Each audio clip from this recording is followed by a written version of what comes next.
steering wheel. Lapse the steering wheel, yeah. Give him steering wheel. Hey, steering wheel. Somebody tell him to give it to him. Come on! Whoa! Your leg, can I please? Your leg hip. How the f*** is that possible? I'm driving like a grandma. Get that, Ralph? Did you hear me? Number radio.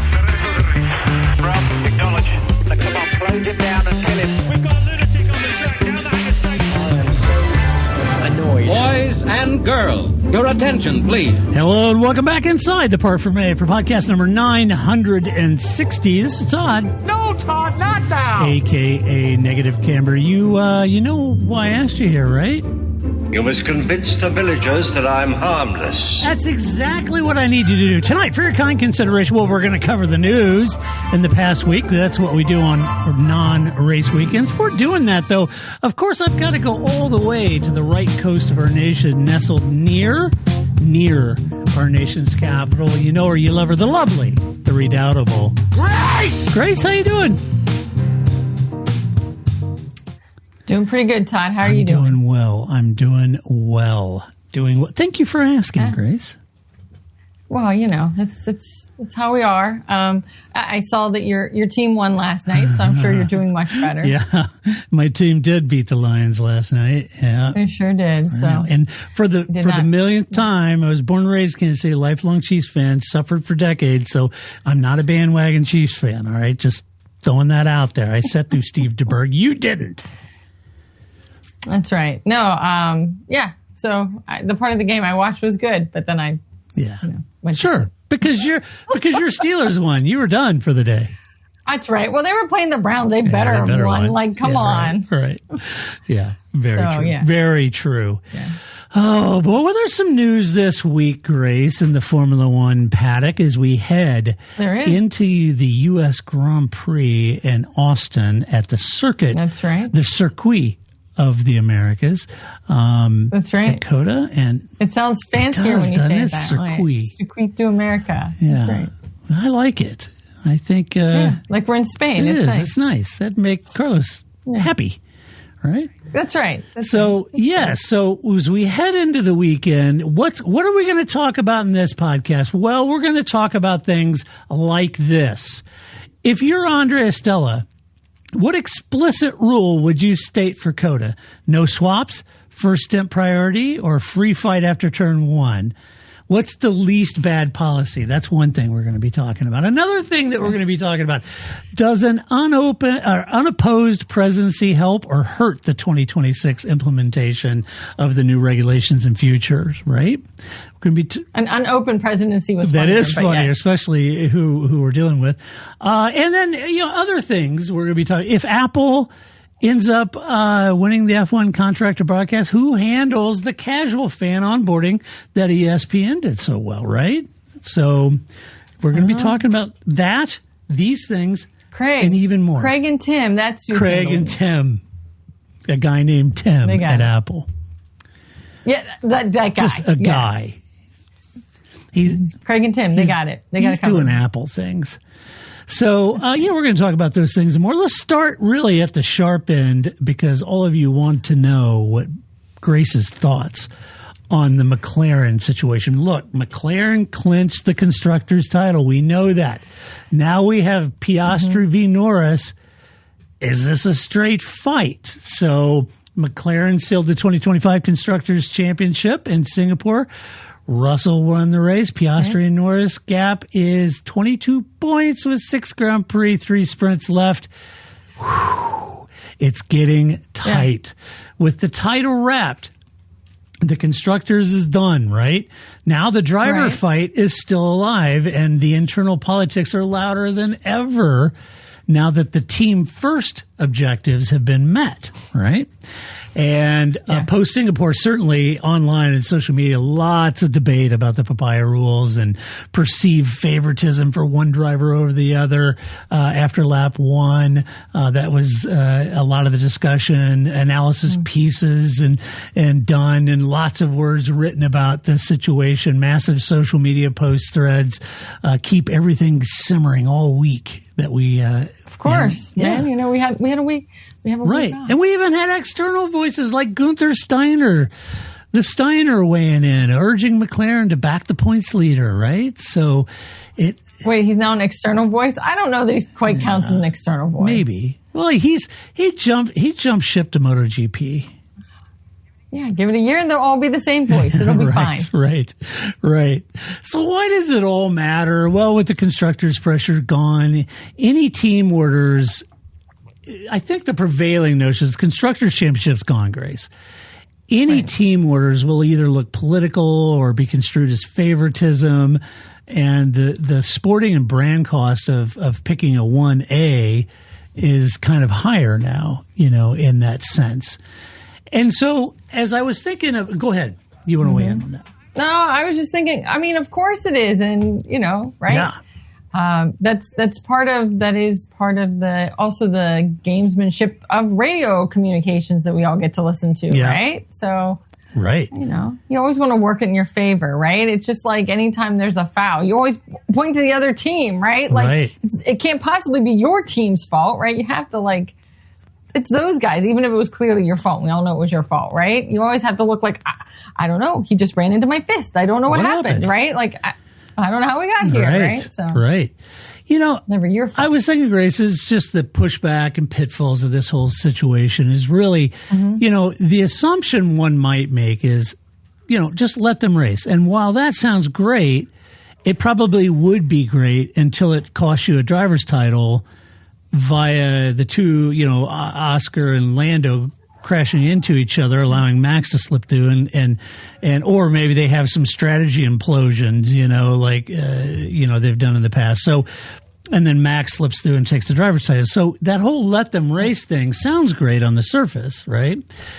And then maybe a counterpoint to that is really, if parity truly exists, then intervening less, it may increase the total points for the lead driver by reducing some of the friction between them. But losing a driver title might be seen as true parity in that sense. If you were just to let them race, and if they crash, they crash. And, if Max happens to slip through in the last 6 races or whatever, it's what it is. But Papaya rules, and it's parity, and we said let them race, right? Nobody in McLaren's leadership would be okay with that, I would imagine. Don't you think? Nor their sponsors, nor the Emiratis that own the team. So that's correct. Yeah. So I can't think that they would think that was great.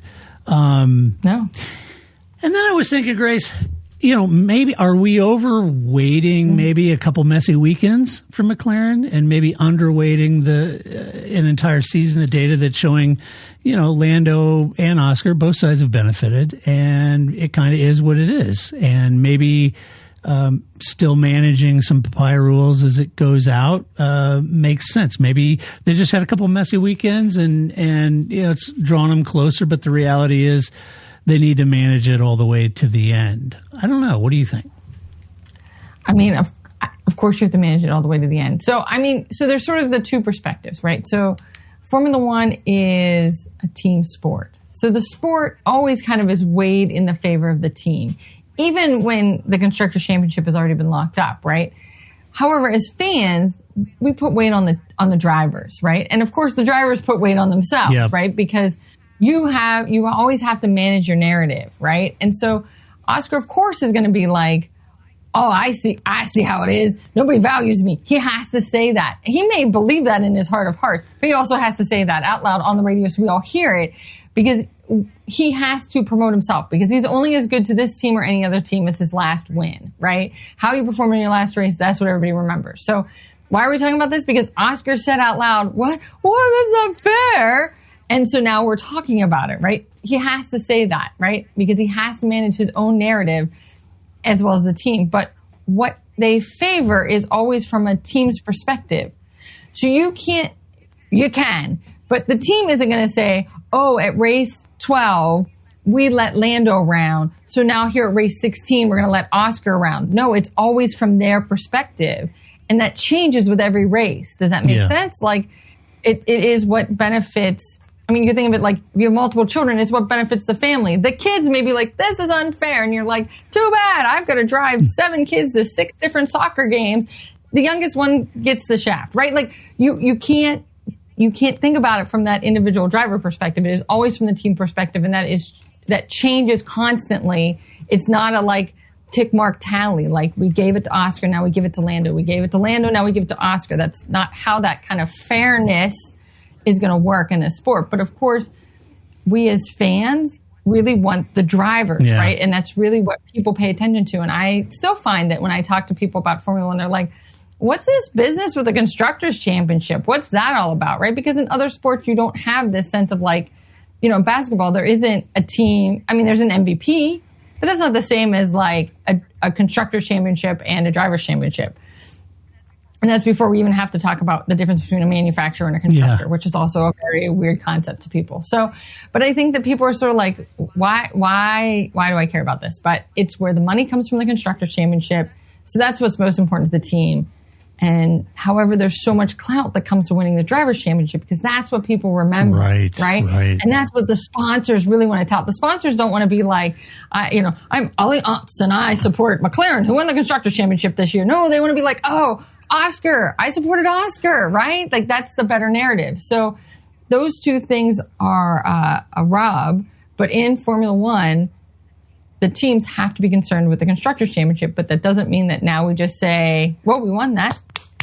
We'll be back. Right. We'll see you next year in, Australia. It's not Australia. I'm sure I don't know where we're not. I want to be back in Australia. So I'm just going to say in 2026, we'll see y'all back in Australia for race 1.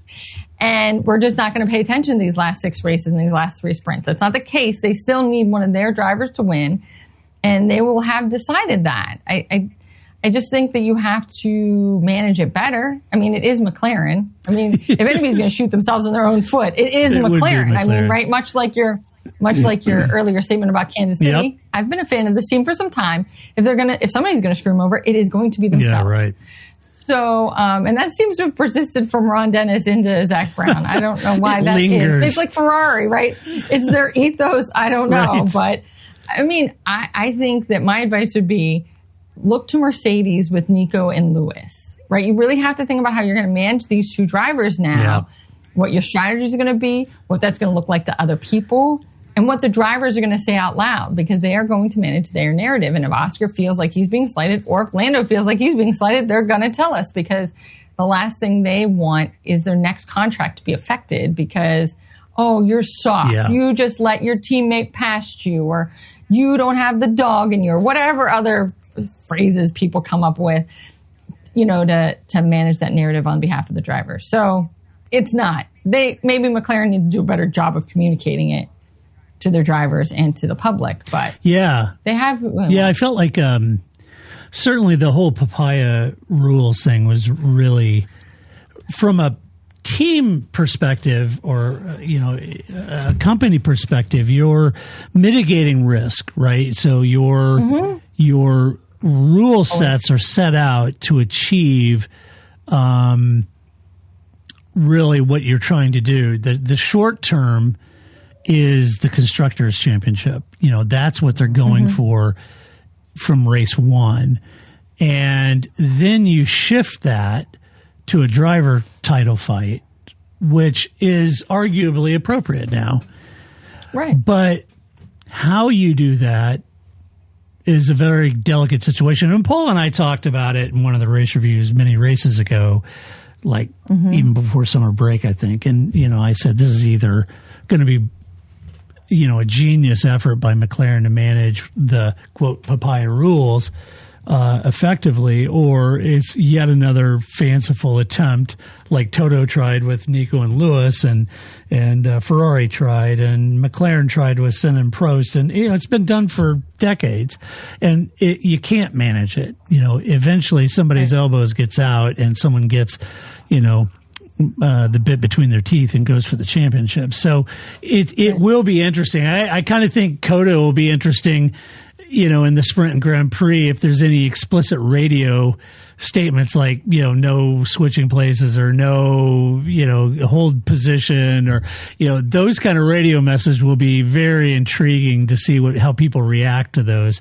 If they say, well, whoever's leading on merit gets first bit, and, those kind of things. So I don't know how like I said, it either end up at the end of the year laughable. It was a fanciful attempt at trying to manage it. Yeah. Yeah, and McLaren can't be worried about that. You have to run the race that's in front of you and not worry about that chatter. Because 5 years from now, in Australia next year, nobody's going to remember that. You know what I mean? Yeah, the anoraks, us nerds, will remember that. But I think that you have to win it, and then all people are going to remember is that Lando or Oscar won it. They're not going to remember the, the fans were grumbling about this thing. That will fade. That World Drivers' Championship will not fade. And you need that, and you need both, and you haven't had them. Well, to your point, Grace, 20 years. Everybody grumbled about Multi-21, but it didn't change the results. Sebastian Vettel's a world champ. That's right.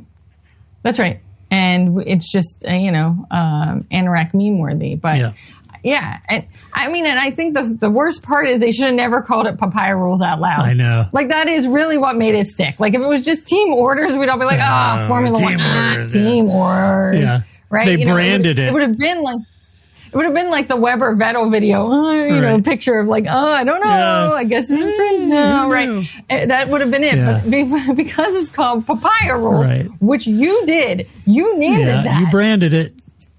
Yeah. And now it's going to stick. So you have nobody to blame for but yourself, McLaren. And had they not done that, maybe it wouldn't be such a thing. But this is just sort of how it rolls, people. And I think that it's been so long, especially because the last time you really had a championship like this that kind of went down to the wire was before Drive to Survive, right? So I think that if you are new to the sport, this is how it goes. And the worst thing that can happen for McLaren is that they muck it up and Max Verstappen somehow wins it because they have some tracks Red Bulls are going to be strong at. Mercedes is going to win in Vegas, right? So it's not like they're just going to win these last 6 races. There's some tracks on here that I would be a little nervous about if I was McLaren. Especially if they've stopped development, Grace. Yeah. Yeah. Get it together. And it's rule number 1. That's the only rule that really matters here. Don't take out your teammate. Yeah. Like, every time I just hear Steve Match in my head. Don't take out your teammate. Don't take out your teammate. So that is Papaya rule number 1, because that's every team's rule number 1. Never. This isn't Force India. Don't take out your teammate. Yeah. I think, to that point, I think that's where my hunch is they'll end up saying, look, gloves off, but don't take out your teammate.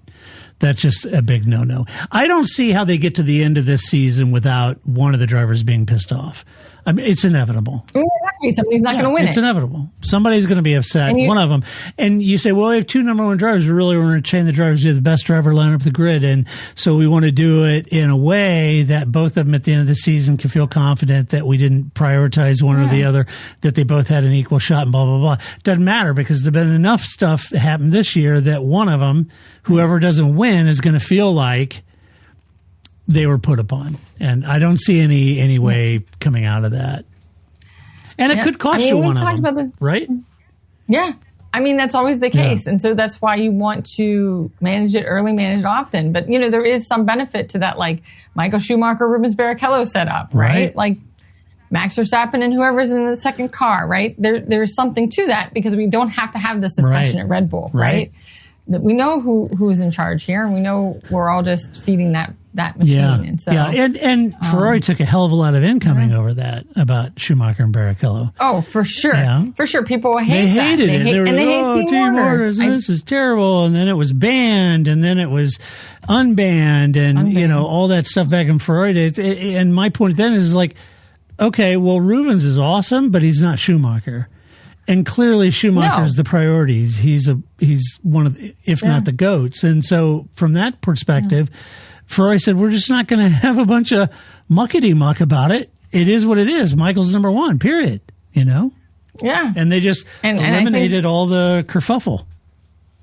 And I think that's the thing that Rubens only knows in his heart of hearts, right? Is it better to be Rubens Barrichello at Ferrari or Rubens Barrichello at Honda? I don't, you know what I mean? Right. You have to where you want a guaranteed always number 2, or this could go really wrong.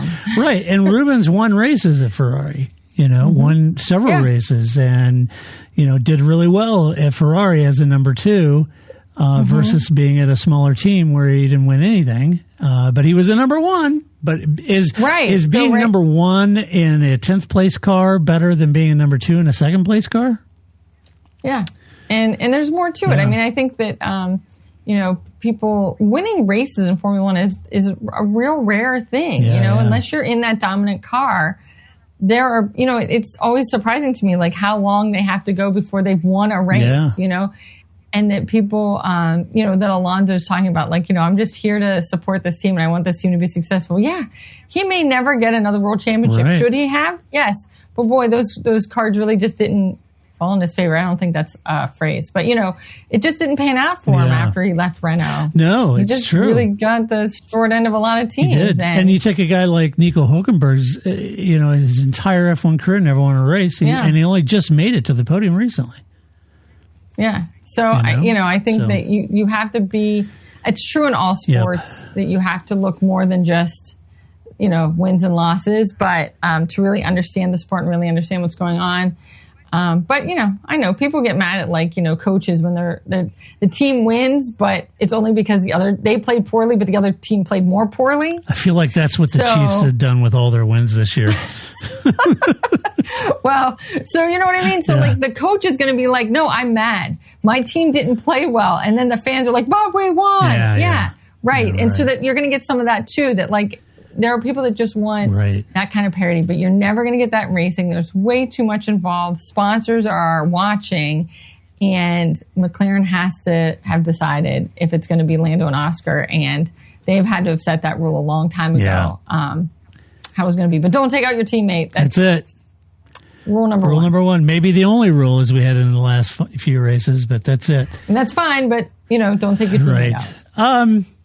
This news caught me off guard. You guys remember I interviewed a potential candidate for FIA presidency, and for Tim is up for he's running against MBS for the presidency, and so a couple other people throwing their hat in the ring. But we found out this week that Reuters was reporting this.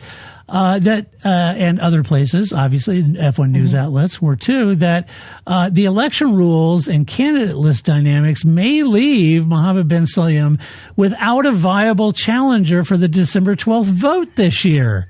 Good job. Wow. Well, see, here's the thing. The regional VP slot for a candidate's staff, they have to submit their application. They have to submit who would be serving on their staff. And so they have to have people that they've selected from the various FIA regions around the world. Mm-hmm. Like, I'm here in the Midwest, and I was running for president. And so for sector East Coast, I'm going to pick Grace as the vice president, right? Okay, so... But the problem is that there's a list of people from each region that qualify to be cabinet members for these candidates. Mm-hmm. As it turns out, South America's single eligible name is a bit of a bottleneck here because it's Bernie Ecclestone's wife. And she's the only viable, acceptable candidate. And you think, well... Okay, but and get this, she's already on MBS's cabinet. So the other candidates can't select anyone from South America, and therefore you don't have a full cabinet and you can't run.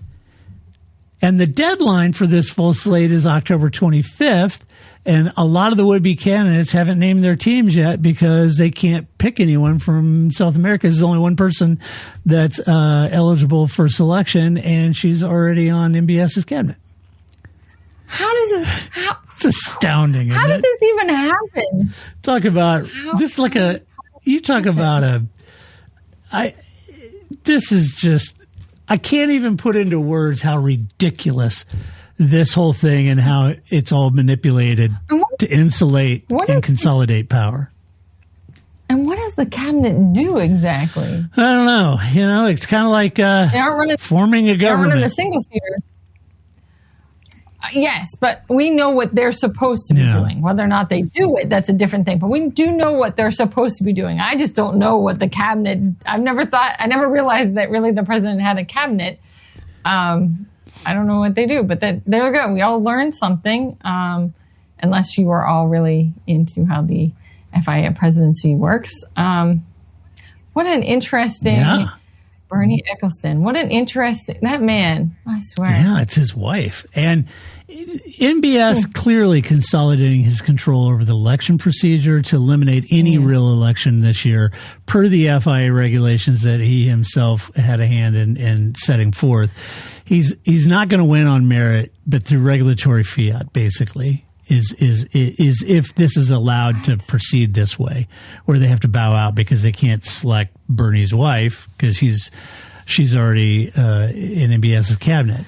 So, right? I don't know. So I thought, all right, let's look at both sides of this. Let's look at pro and con. And I was thinking, okay. So the assumption is that unopposed. Does unopposed really equal unpopular in this case? It can also simply mean that the structural barriers that each candidate was aware of before throwing their hat in the ring, right? So if you knew that was the case and you threw your hat in the ring and you're running, maybe the task was to really challenging. And I'm not saying it won't be challenged. It wouldn't surprise me if one of the candidates, tried to take this to court over, basically setting the regulations where nobody can run. I mean, if they only keep one person in South America and it's Bernie's wife and she's offered a perpetual job on NBS's cabinet, there'll never be a normal election because that's the only person to be selected. So clearly they need more people in South America that are eligible to serve on the staff that candidates can pick, right? I don't even understand how that happened. Well, I know how it happened. I don't. Well, I know it was by design, but I'm just saying, this seems like first of all, you always have to worry about these things because eventually it won't be you. I know. Who is the president, right? So what happens when it's somebody else? And now they're playing this game, right? That's always the nuclear option is that hey, maybe when it's not your person, now you don't like that this is the case. Yeah. Second of all, why? I don't understand how this isn't challenged because this is ludicrous. It's not all of South America. There's no other person. I know. Get Rubens Barrichello. Really? Yeah, there's this country, Brazil. It's pretty big. There's a lot of people who are really into racing there. Yeah, apparently. So, yeah, they have apparently a history in racing down there. Right. That's what I'm told, right? Yeah. A lot of great motorsports. I'm sure if you just walked around Interlagos in a month, you could find some people that would be willing to do this. Felipe Massa. What's Bruno Senna doing? What is Bruno days? Senna doing? Tony Kanaan. Oh, TK. I love TK. TK's awesome. I feel like don't do that to him. Though, yeah, right? TK doesn't deserve that. But no, right? But when you look at it, and I was thinking, okay, so what's the counterpoint to this? Well, okay, is continuity a bad thing? You're going through 2026 rollout of the new regulations. You got cost cap adjustments coming and enforcement. Talk of a 2030 engine change to a different formula, possibly V8. Is it bad? You have that continuity with MBS in there for a second term, and is that all bad? Right. But your continuity shouldn't only come from your president. It's because you should win on merit. Yes, I agree. Right, and that if you have, that's how our government is supposed to work, right? If you have, something important like, healthcare, it should be consistent regardless of who's in power. Right? Yes, that means you tweak it and you make changes, but every 4 to 8 years, you can't completely reinvent healthcare. Yeah. Right? It doesn't. You would never be able to have healthcare, right? Or any other program, right? So you have to have continuity. Can't just be based on the administration because you can't run anything that way. So this isn't any different. Continuity isn't the reason you keep a president, right? Of anything, right? It might be the reason you keep a driver in a team. Yes, Because you need that data to be, but not an FIA right? president. I don't think so. No, because other people should be supporting. I don't know, maybe that's what your cabinet does, right? Like they keep these programs running. They keep this idea afloat when some new president comes in. Right. Because yes, you're going to tweak that, but like the core of whatever that is should stay the same, right? Formula One can't just, oh, guess what? We have a new president now and we're going to do it totally different. Yeah. Like that's not how Formula One can work, right? Right. And I got to thinking, okay, so am I being too hard on poor old MBS, put upon MBS, or you and Lewis, who refuses to be anywhere near him and shake his hands, and could it be any more awkward? I don't blame know. Am I being too harsh in attributing sporting controversies to the governance of the sport when, let's be honest, some of the issues are clearly F1 shooting its own foot or commercial choices or even broadcaster choices. Some of these are self-inflicted wounds that don't have a lot to do with the regulatory body. So am I really attributing all of F1's woes to MBS when a lot of it is self-inflicted wounds by, like I said, commercial or broadcast or F1 itself? I don't know. I don't think so. I feel like I've been relatively fair, and I've said all along that I'm assuming he's a delightful guy, but the reality of it is I think he's miscast for the play. I don't ever think he was enough of a statesman to really, manage that. And a couple of years ago, getting drunk at the prize-giving gala and getting in a war of words with Christian Horner was a very poor look on the FIA, or at least, I read he was drunk, but he seemed like he was. But it's just it's just bad. Or he wasn't, and that was the cover. Yeah, right. Who knows? But you're right. I think the thing is that if you have to declare you're the boss, you're not the boss. Yes. Yep. Right? Yep. And so you could say, oh, well, Max Mosley was, the FIA president for a long time. Right, but I never got the sense that it was this kind of shenanigans to keep him in his presidency. And Max was he was a lawyer. He was an attorney or a barrister, you'd call it, in the UK. But he was, when it came to law talk and stuff, he was super smart about it and could have easily navigated something like this and did not. And even when they had the whole sex scandal thing, he could have manipulated some of the regulations, or he could have done things to retain that position. But in the end, he didn't. I mean, he held out, but eventually, left. But you have MBS here who, by all measures, everything I've read, I don't think he's that loved in the paddock. It's clear with the drivers who don't want to interact with him. Yeah. It's clear with the team bosses that they're not that, he's a evil they got to deal with. And I just don't think fans are pardon the pun, but not big fans of him. Right. So I just feel like manipulating or putting your thumb on the scale of this election so no one can oppose you, it's just a really horrible look for the FIA. It may be great for MBS, but it looks like hammered dog poo from a brand perspective, the FIA. I'm sorry. I mean, but plus, what is their work life going to be like? Like, you still have to do something. What is that going to look like for the some amount of time? I mean, I don't know how long I know nothing. I don't know how long their reign is. Something like that. Is it a 4-year? Right. What are those next 4 years going to look like for everybody? Right. You still have things to accomplish. You still have people to manage. Like, how is this just, again, if you have to say you're the boss, you're not the boss, this is going to be terrible for everybody. I mean, he kind of pats himself on the back. Well, I got Cadillac into this. But it's like, no, dude. Cadillac was coming to the sport whether you had a hand in it or not. It was just in what shape was Cadillac coming to the sport. If it was Michael Andretti, it isn't coming into the sport. But if it's Cadillac, it was welcomed in. They spent months saying Cadillac didn't bring anything to the table. And then as soon as Andretti's gone, Cadillac's bringing a lot to the table. That was two different conversations out of Stefano's mouth. So you didn't. I think it's just dragged the whole presidency down. And anyway, we'll see what happens. But what to watch for? I'll be surprised if all the candidates take that line down. I'll be surprised if some didn't challenge that in court or in EU. Okay. We'll see. In other news, Mercedes George Russell deal taking a while, apparently.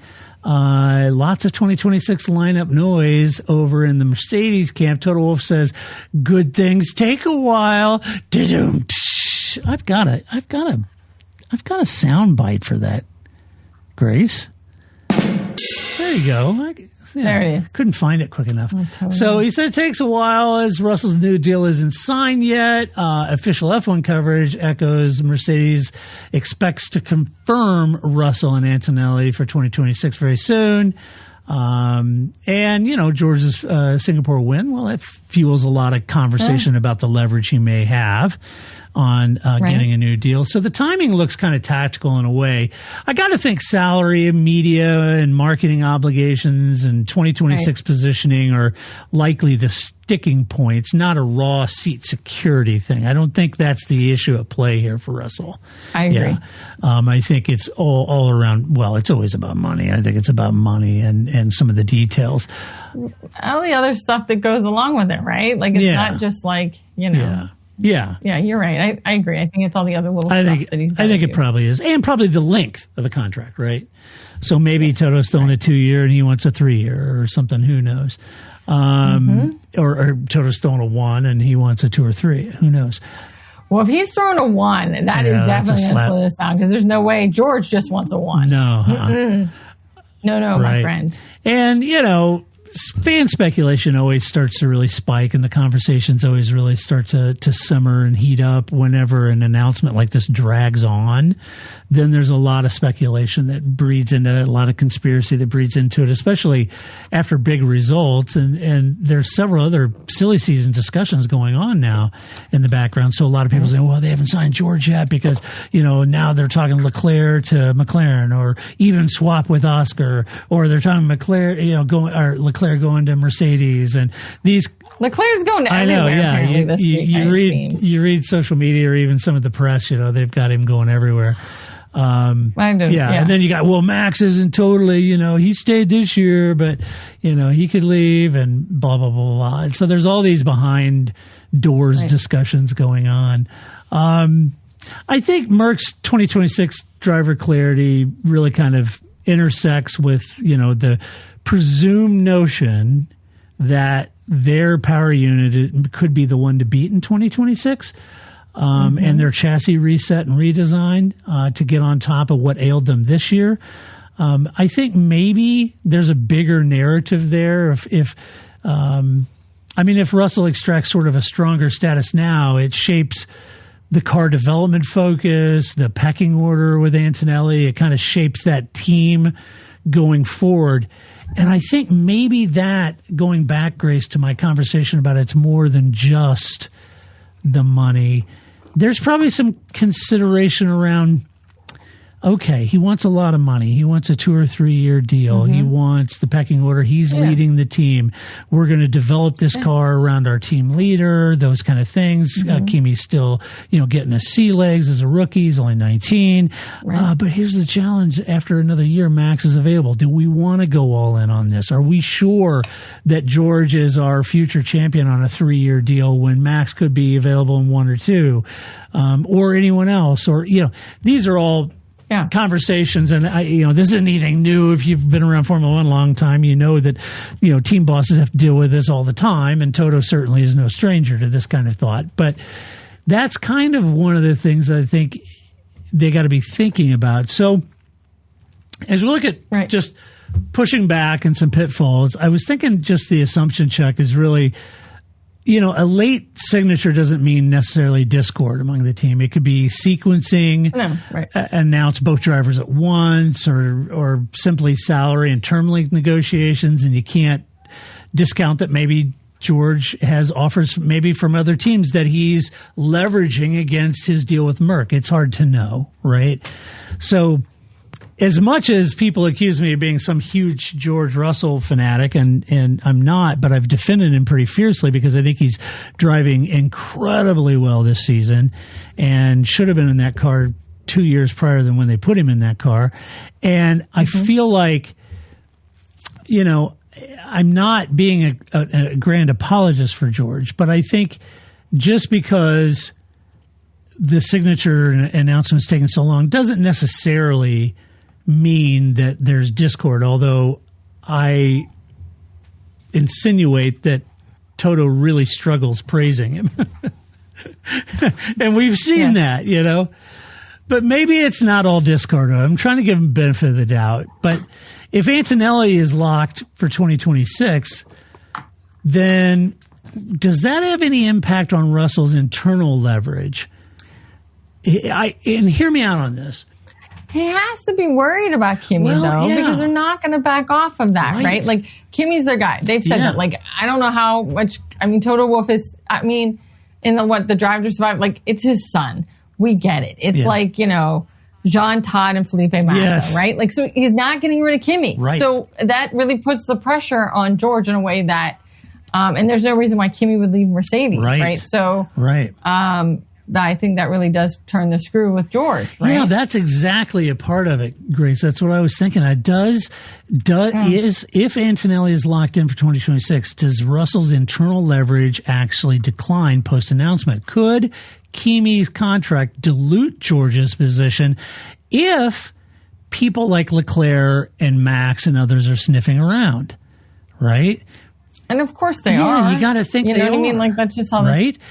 Oh, I heard that Mercedes has the best cappuccino. Right. Yes, so if you and I ran Mercedes and George wants a 2 or 3 year deal and I know I have Kimi and I can sign him, does a 2 or 3 year super expensive contract make sense on George, knowing that there's a very good chance I might get Max or Charles Leclerc or somebody, or Oscar or somebody like that in a year or so? And it may be that Toto's saying, that's the contract, take it or leave it. Because if I got Kimi, I know I'm going to get one of the other top drivers. So do I want to go all in on George? You know, I don't know. I kind of feel like, to your point though, Grace, if they lock Kimi in, I think it does dilute George's leverage a little. Oh yeah. Because he's basically the new Ocon, right? Yeah. Like, well, we're giving you 1 year. You don't want 1 year? All right, have fun at Haas. Yeah. Right. They'll always, I mean, because they could even bring in, I'm sure they have juniors, you know, right? Like that, I just don't know who they are, that they, you know, because you're always planning for who's going to take that seat next, right? So there's people behind Kimi that would come in. Yeah, I agree.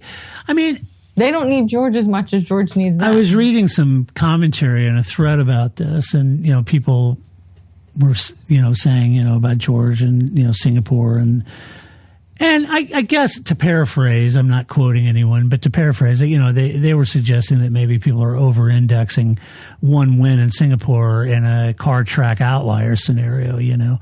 But I don't think that's fair at all. I think George has had an incredibly good season. You know, Singapore just added a layer of you know, or a layer to a brilliant season that he's having. And I feel like that they think it's adding a layer of overrating George. I don't know. I don't think so. You know, he's had less unforced errors than Charles Leclerc. You know, I mean, I think if you're Mercedes, you don't want to get rid of George, right? Like, that's not the point, right? If you'd be very happy to keep George and Kimi for some amount of time, right? For another, you know, 3 years or something, right? But I think that you have to decide where you're going to hedge your bets, right? Like, because what happened, you don't know what's going to happen, right? It's all guesses, and maybe you've had some conversations with somebody like Max or, you know, Leclerc or something like that, and they've said, hey, my contract's up in a year and then I'm going to come to you. But I think that, who knows? That's so far away, anything right? Can happen. Like, so, like Oscar to Alpine, right? Anything can happen. And I'm for sure, George is, again, going back to narrative management, George is always the nice guy, right? Like, that's always kind of like, oh, George, right? He's so proper. He's so nice. He's a sponsor's dream. He doesn't have the dog in him, right? Like, that's always, George is never that guy. They never see George as he's a fighter. Those are never what they talk about George being. And so that has to bother him, and he has to be like, no, I am cutthroat. Yeah. No, I can, you know, take out somebody. No, I can win races Right. because I'm a good driver, right? Like, so he has to be pushing that as well. And if Mercedes isn't going to support him and make him just be like Kimi's number 2, well, then he may not be able to stay. It just may not be worth his future narrative. Yeah. I don't know. It'll be interesting to see when they do announce anything. Whether they tie the driver announcement to their big 2026 technical roadmap briefing and come out with a whole PR efficiency sort of thing, a unified Merc marketing package, where we're happy to announce, 2026 engine looks great. Chaz is going to be great. We've re-signed, Kimi, we re-signed George as a driver on the back of one of his, best seasons in racing, and blah, blah, blah, and this would be great. Or if they start trickling out the announcement individually, I think it'll be interesting. I think you're right. And I think that George has to be aware of what, again, I think what that narrative drives so much, right? And what other teams are going to believe about him, because that's always the hard part about Formula One, is that there aren't that many other seats. Yeah. So even if George, I think it's the Ricciardo story. Right. Like, you can be done with Red Bull, but then you're going to Renault. Yeah, right. Right? Like, so you can be done with this. You can be like, I've had enough of Mercedes and I'm going to, I guess I'm staying in Mercedes. Yeah. Right? Like, right. You know what I mean? That's always the problem, is that there are so many other teams that have to have spaces for you to be at teams that you want to go to. You may just have to swallow this, like, your pals with Kimi, and that's your job now, right? Is to be a nursemaid. We're going to be buddies, we're going to be pals. But what is your other option if you want to be in Formula One as a top team? That may be it. Could be. So you might just have to live with that. Deal. Well, let's see. Oh, wait, this is interesting news. So it's all about the U.S. TV rights for Formula One. Now, you guys have probably seen the articles. Credible reporting says that Apple is in the lead. And there's even rumors that it may be announced in Austin. Oh, imagine that, I think that's a good time. Las Vegas might be better for all the glam and glitz, but whatever. You could get Tim down there in Las Vegas. Hey, have you tried an Apple Watch? It's cool. How about that new iPhone 17? You could read in multiple reports says that Apple may be bidding $150 to $200 million a year, and is the likely winner, it says, for 2026 and onward. And Motorsport even floats the idea that it could be an Austin announcement, but but there may not be. Who knows? So Apple's reported offer, as you can imagine, folks, dwarfs what ESPN's current fee is, right? And remember the first year, I think they just, let ESPN cover in like $20, but now it's $200 million. That's quite a return on investment. So it dwarfs ESPN's current fee, and it kind of fits into Apple's whole sports portfolio, their portfolio play they're trying to grow in sports, right? So, but the other interesting thing is I read that F1 TV is expected to continue in the U.S. regardless, which I thought, wait a minute. That's interesting. Okay, fair enough. And then you have Apple's F1 movie. The success of that kind of strengthens their place. I was going back to the F1 TV continuing in the U.S. That's how it currently is. Why would that? I don't know why that would change because Apple has it. Because you think Apple would just say that's it. We're the only content carrier in the United States. I feel like I don't know. I guess maybe it's a lot of that. I'm under the impression that F1 TV streaming hasn't been the rude success that they had hoped it would be, but I haven't seen recent viewer. I could be way off on that, folks. So don't write that on a rock. But I was thinking, well, if Apple picks it up, a couple of things. If Apple pick up the broadcast, would they just stream Sky's coverage like ESPN does? Well, like ESPN's doing, right? Or would they do their own coverage? Would they go out and get a bunch of 20 or somethings that, would come out and be influencers and Jensen Button lives in California. They could get some people. Well, they could. They should.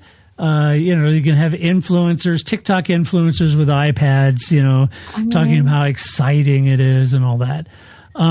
They might actually get some actual crew, right? Like they could, They could. If they do, that would be my recommendation, because the other thing, it's like when ESPN tried to use some of their local on-air talent at the Miami Grand Prix. That was...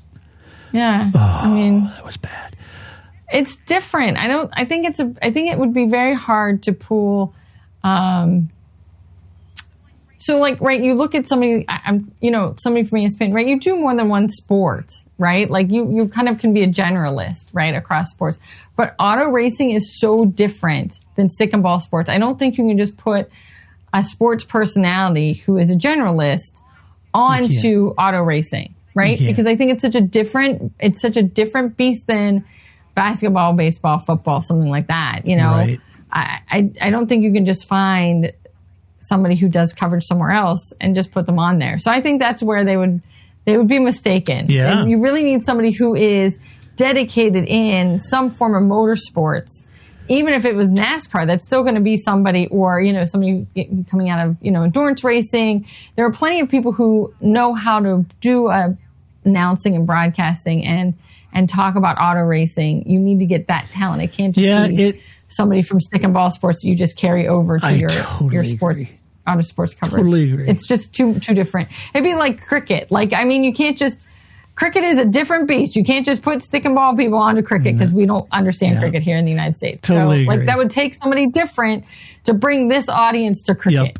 So totally agree. And it's what ESPN, they had Nicole Briscoe and everything, and that they just, it was horrible. And then, it's like, it would be really hard. You can't even go into F1 and just bring in some NASCAR broadcasters because that doesn't work either, I mean, look, Lee Diffie is a professional motorsport announcer, has been for decades, and he took a lot of blowback just going to NASCAR, right? So it's difficult, and you certainly can't get generalists broadcasting about it, as you said. That just does not work at all, because your viewers know a lot more about the sport than they do, so they're bringing absolutely zero. And so it's a difficult thing. It'll be interesting to see. I think the streaming first deal, it certainly raises reach and revenue. Questions about U.S. growth, right? So if it's streaming first, then what about that growth? And is that a way to do that? On the flip side, those pricey rights could push more shoulder content and cross-product tie-ins, I guess. And what I mean, shoulder content would be like Drive to Survive and feature stories about drivers or teams or whatever. It's custom programming around the sport that you would also show, right? Like Sky Sports F1 channel has lots of shoulder content that they develop for that. So, that would certainly, you would think, would ramp up.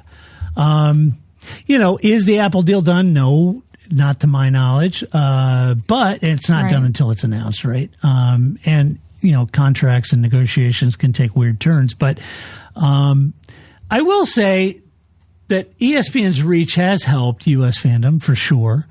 it just being on one channel. Yeah. Right? I ended up, this was a couple years ago, I was complaining about, I can't find the MotoGP races, and finally somebody was like, Grace, why don't you just buy the MotoGP channel, right? Right, solve that problem, and now it's carried by somebody who, HBO carries it all the time, right? Somebody carries it, but it's really hard, it was really annoying, and you're like, back in the day, let me break out my TV guide and figure out where MotoGP is this weekend, right? It's on beIN Sports? What is that? Right. Now it's and then you're like, do what I is have that? channel? Yeah. What is going on, right? All I want to do is watch my race. So I think just having it in one place, and we you can just buy ESPN streaming if you want, and then you can just go to their Autosport content, right? I think just having one place to look for an unusual sport or not like a sport that's very big in your viewing market is very helpful. It is. And it certainly helped, like I said, it certainly helped grow ESPN. A shift may slow that casual growth, even in the ARPU, or the average revenue per user, even if that climbs, it could still slow that casual growth. Where the accessibility to ESPN is based on, to your point, even if it's streaming on ESPN, but they bought that for maybe baseball or they bought that for Premier League soccer or whatever else they show on ESPN. Yeah. So they bought it for that, but F1's on there too, right? So that casual growth could slow, and I'm interested to see how that would work. And one article was asking if we're projecting the MLS, MLB, Apple model that they have to cover those sports, if we're projecting that onto F1 without considering F1 TV's coexistence, and what would F1 TV and Apple's broadcast rights do in the same world, right? I mean, I think it would, because there are going to be some amount of, I'm trying to think, like, is this just like I'm old and this is my old logic before everything became streaming? But to me, I don't see where the competition is, because I watch F1 TV, right? Because Sky Sports really annoys me at sometimes. And I really don't need the narrative. And David Coulthard tells really funny stories. So, I mean, that's fine. I don't need the in-depth knowledge during the race, right? It's fine. And I don't see how that's competing with Sky even on ESPN, right? Because there are some people that won't buy F1 TV. However, everything is now a subscription. Who owns who owns cable TV anymore? So if everything is now something you pay for, maybe it is more of a competition. I was just thinking more of if you have your cable TV and you buy these couple packages on the side, like MotoGP or Formula One, so that you get all that shoulder content that comes with F1 TV, because that's really what I value. You get a lot of the old races. Right. You get a lot more technical content. There's a lot of content that you get with F1 TV besides just the race broadcast. I don't know. Feel like if you now have to buy two things, then maybe it is competition. If Apple just, in a way it used to not if be. Apple picks it up and broadcasts Sky, then I don't think F1 TV is in trouble. Right. But if they come out with tons of F1 content and then all of a sudden they think it starts to compete. I mean, but how does that work in the UK?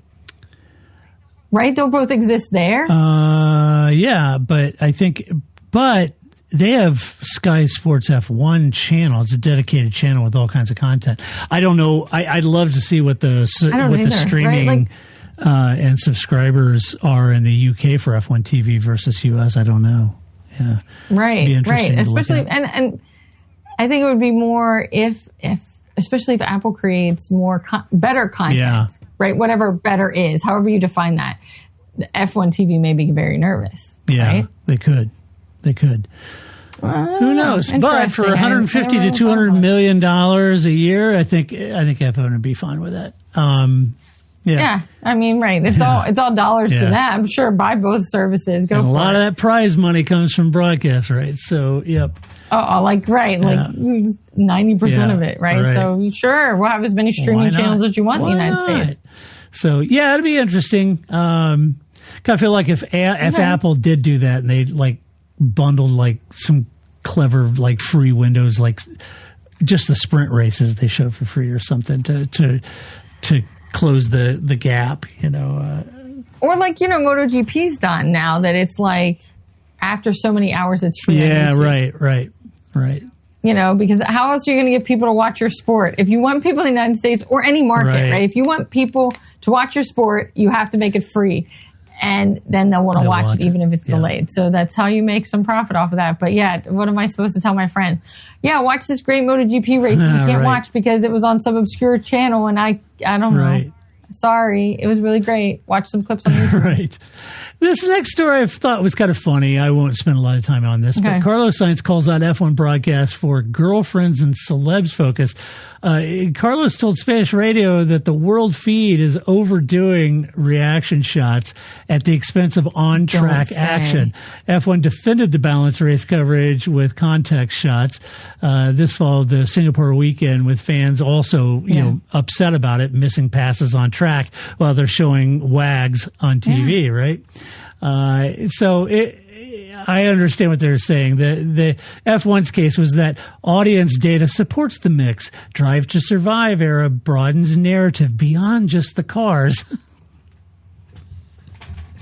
So, okay. First, I love to see what this audience data is. Yeah, me too. I would love to say, you know what? I really don't know what's going on for 4th and 5th or 8th and 9th, but I'll tell you what I would like to see. I would like to see Lando's girlfriend again. I mean, so to me, this reminded me, I saw an interview with Liam Lawson when he was a reserve driver. He's like, you always knew when there was an accident or something on track because you could see the cameraman running down the pit lane and you're like, hold your face straight.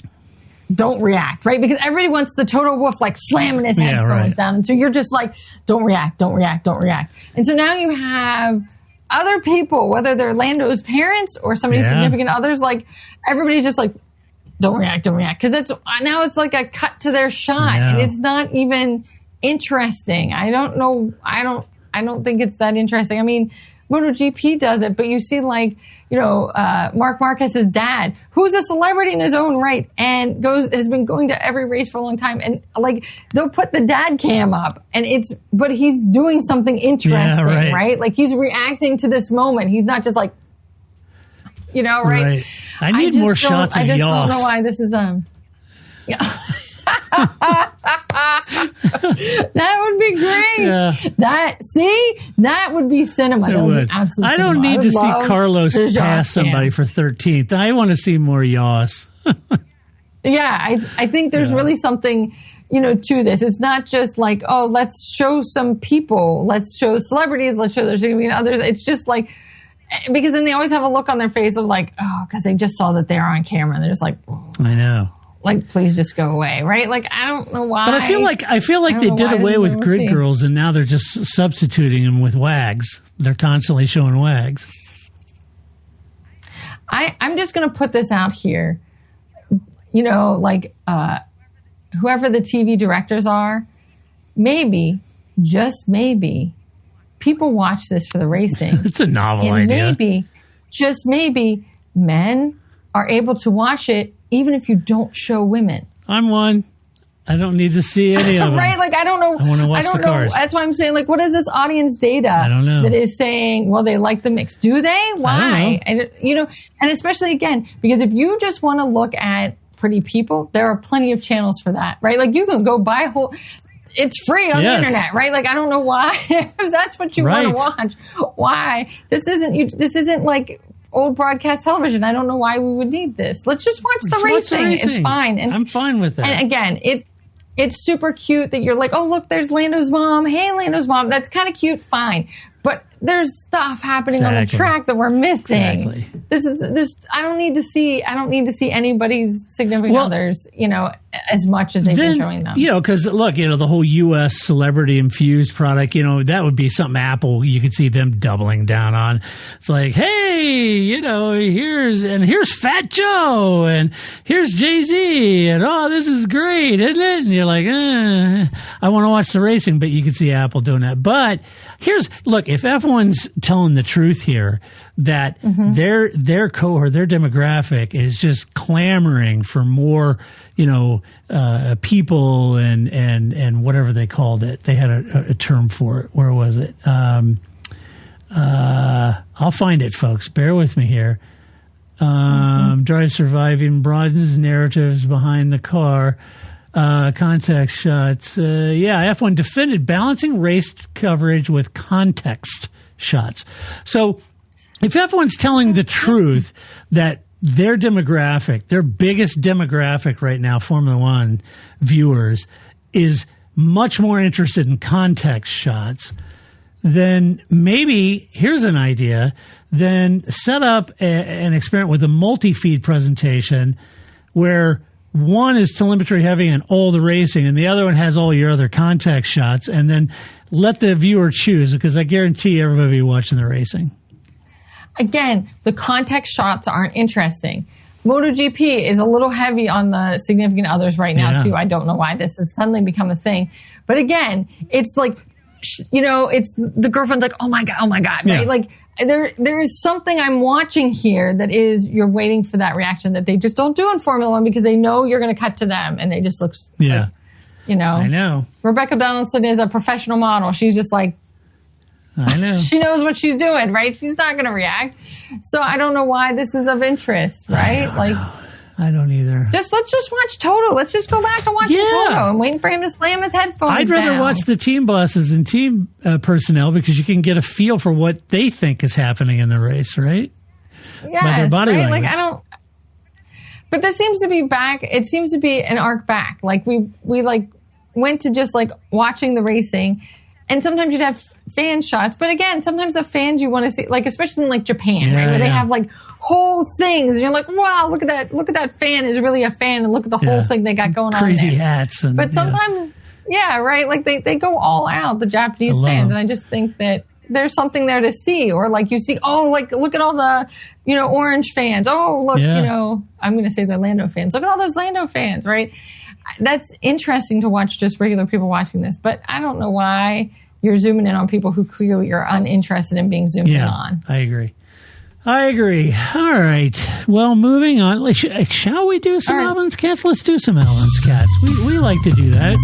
We like to talk about things that orbit F1 that aren't necessarily F1. What do you got for us, Grace? All right. So I wanted to start with a story. And the story is, so I read in Motorsport, right?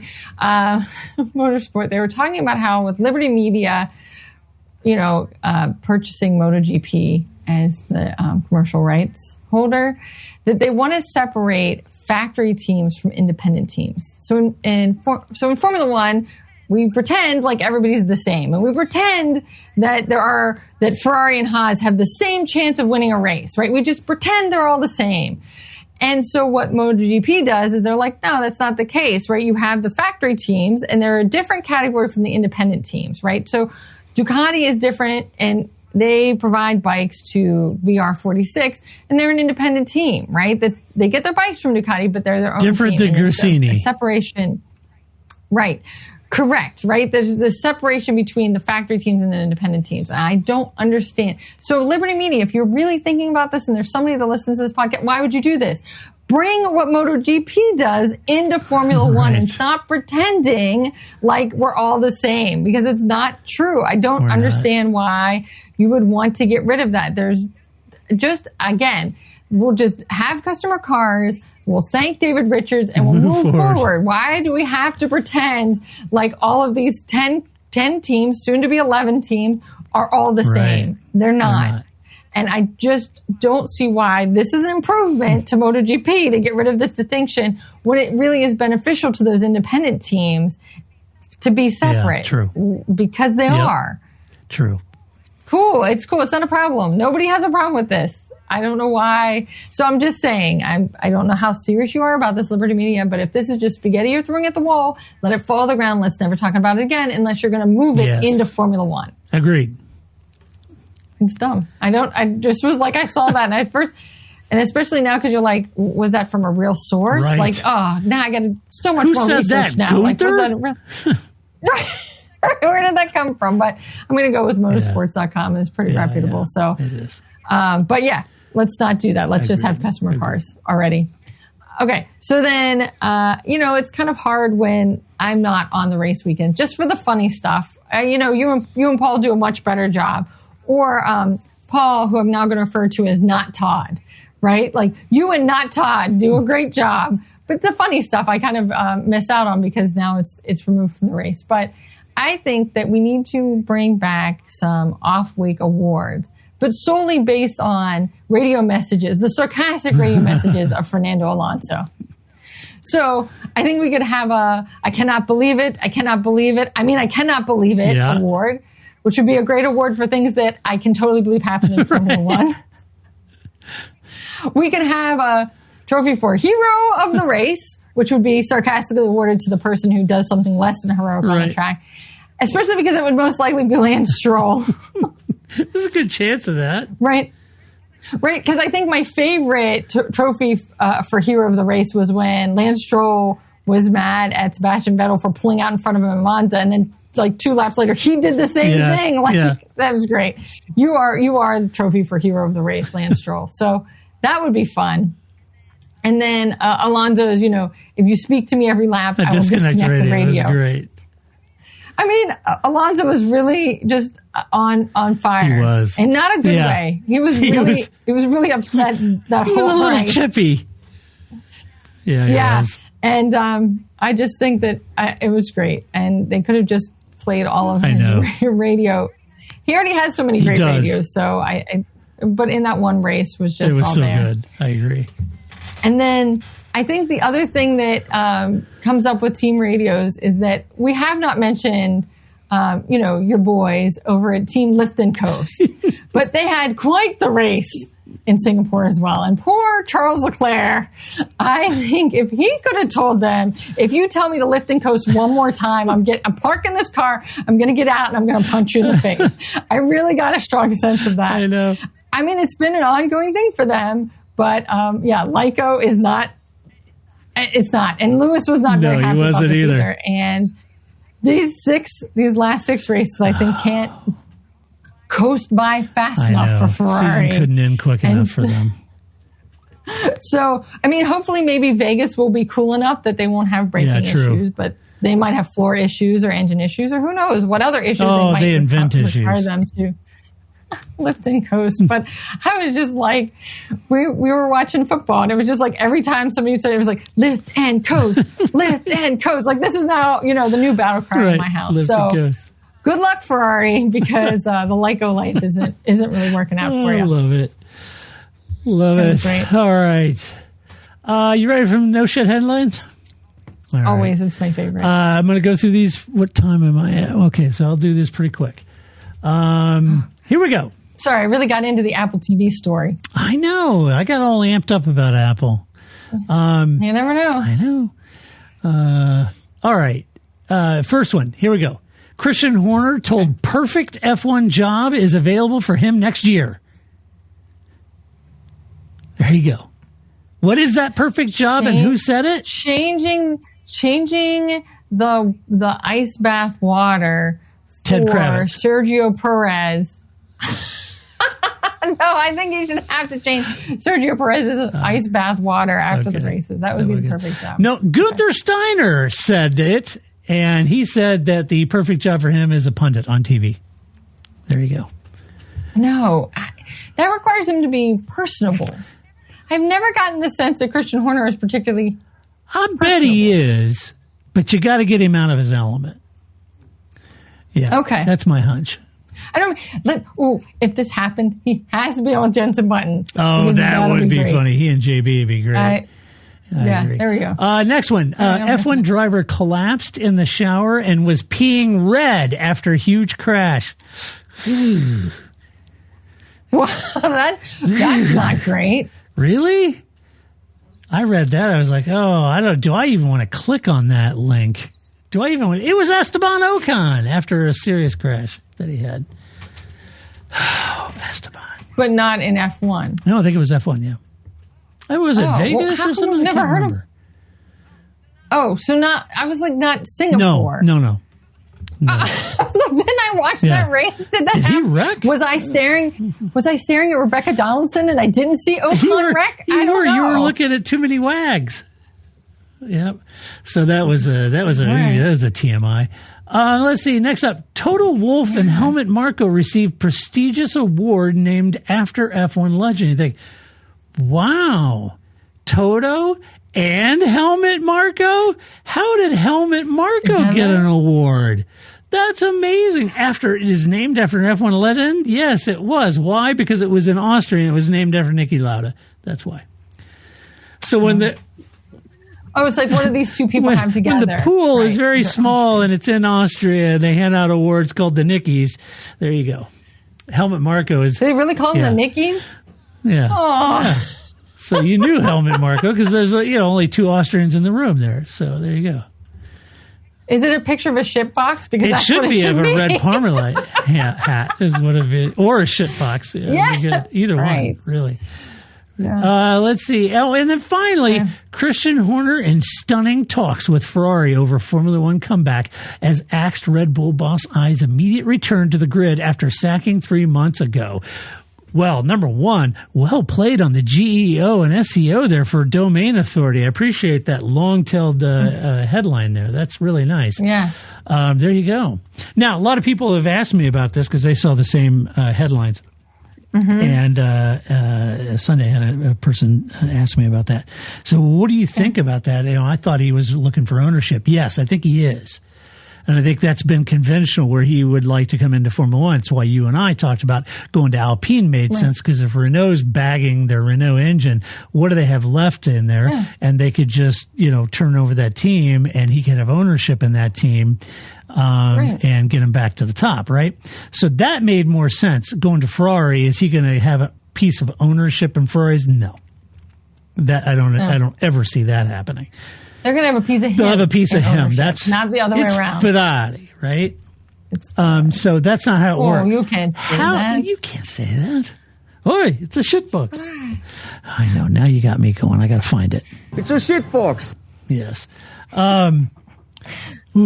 So Daniel Brill did so well with that.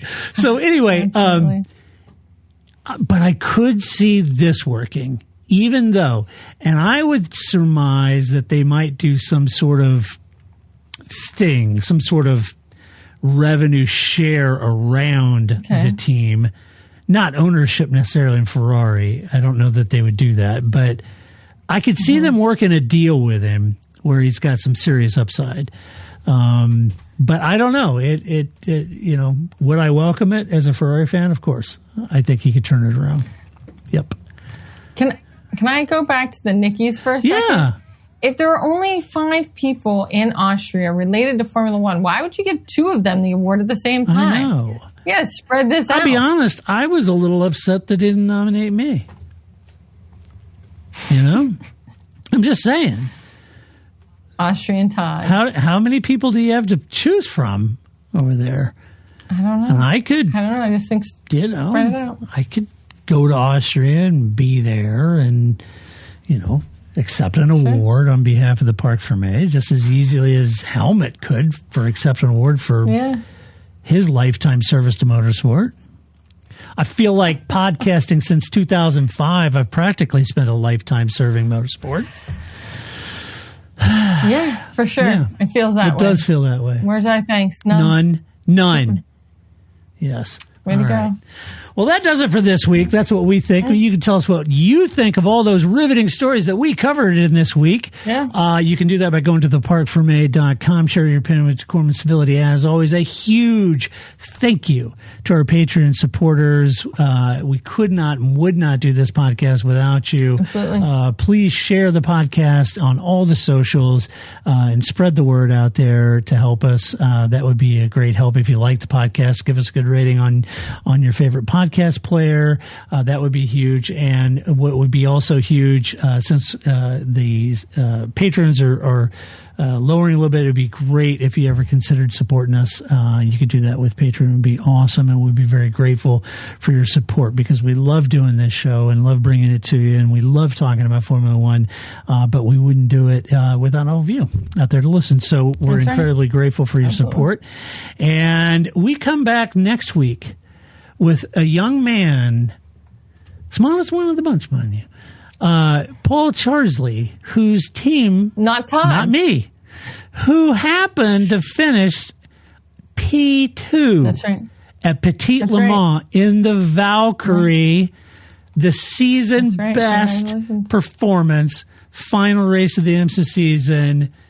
Awesome Valkyrie P2. And the GT was in P4. So, great result. Kudos to Heart of Racing. Yeah. Kudos to Paul. Absolutely. Great season. Not the season they wanted to win the championship, of course, but what a great development year for the Valkyrie. Finished strong at P2. So that's great to Ian James, the whole team at Heart of Racing. They did a great job. So I will be back with Paul next week to talk about the U.S. Grand Prix in Austin, Texas, and we will review that race. And then, Grace, you'll be back. in between. Do we have back-to-backs? No. Yes. No. No. Yes. Yes, we do. Yes, because you have U.S. and Mexico. Yes, they are. So Grace will be back in 2 weeks. So until that time when we come back and do it all over again, Grace, thank you so much for spending your evening with all of us. And we will see you next week. So long. That's it, man. Game over, man. It's game over. I feel I've got to prove it all. I don't really want to prove anything. I started as an amateur with no idea or no intention of becoming world champion. I was curious to find out what it was like to